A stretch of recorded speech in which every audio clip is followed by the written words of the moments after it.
Kansas City Chiefs. We know Mahomes is going to put up big time numbers. We know Travis Kelce is going to put up big time numbers. We don't know what the pecking order is at wide receiver.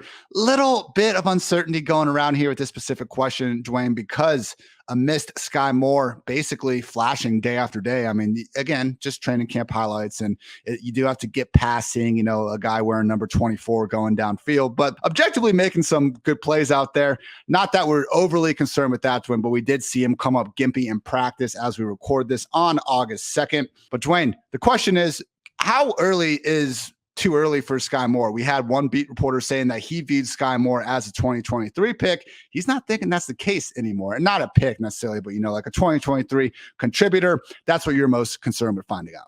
Yeah, I think we just need to know. All I want to know is, can Skyy Moore be out there in the starting 3 wide receiver sets, which in my mind means he just needs to beat out McCole Hardman, who's really struggled to earn any kind of full-time role anyway.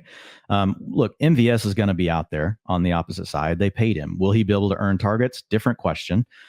Juju Smith-Schuster probably going to be out there in the slot, but who's going to be the third receiver? And I think if it is Skyy Moore, I think there's potential that he's the number 2 target in this offense. And the reason why is, a lot of people discount Skyy Moore, and I think we're hearing, and again, this can be confirming priors, right? We hear a lot about rookies through camp reports, but just a lot of comments, right, around the route running, and him and Patrick Mahomes getting on the same page. And when you look at Moore, what I really like is, of the routes that the NFL uses the most, the staple routes, 60% of NFL routes, so to qualify, you had to, at least over the last 3 years, a route had to count for at least 7% of the routes used by the NFL. So once you take that as your cutoff, and then you apply that to all the receivers that were coming out in college this year and looked at their careers, Skyy Moore had the number 1 yards per route run across all of those. Now, is that like some defining thing that means, oh my God, Skyy Moore is for sure to smash? We don't have data going back far enough, honestly, to tell us whether or not that's going to be something that's predictive or super important.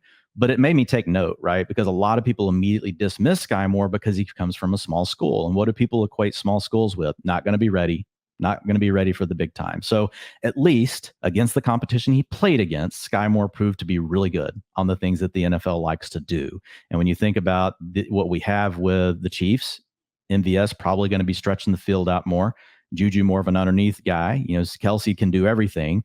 But then, I think Moore is the guy that gives you probably the next most versatility in all the different things that he can do, right? And really the timing routes and different things like that we haven't seen as much from, in this offense. So I just think there's a lot of opportunity because MVS hasn't really shown us anything as far as a breakout. Yes, he did get paid, but he would be an outlier based on the data I use if MVS broke out. Juju Smith-Schuster, you've documented it. You said it multiple times.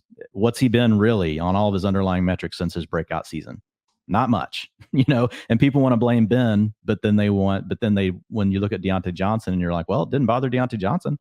Didn't really bother Chase Claypool, but it really bothered Juju Smith-Schuster. So, I mean, yeah, is Ben a factor in some of those things for Juju? Yeah, but also his PFF receiving grade wasn't very good, which is designed to help separate those things apart. So I think there's just a really good opportunity if we know that Moore's going to be out there, Ian, and 3 wide receiver sets. I would not be surprised if he ends up being the number 2 targeted player behind Travis Kelce in this offense. And we can get him in a sharper draft going round 9. When I say sharper, mainly just leagues that have already been drafting. If you're in a high stakes league or you're playing on underdog, these people have been drafting for months now, right? And so they're just, drafting takes practice.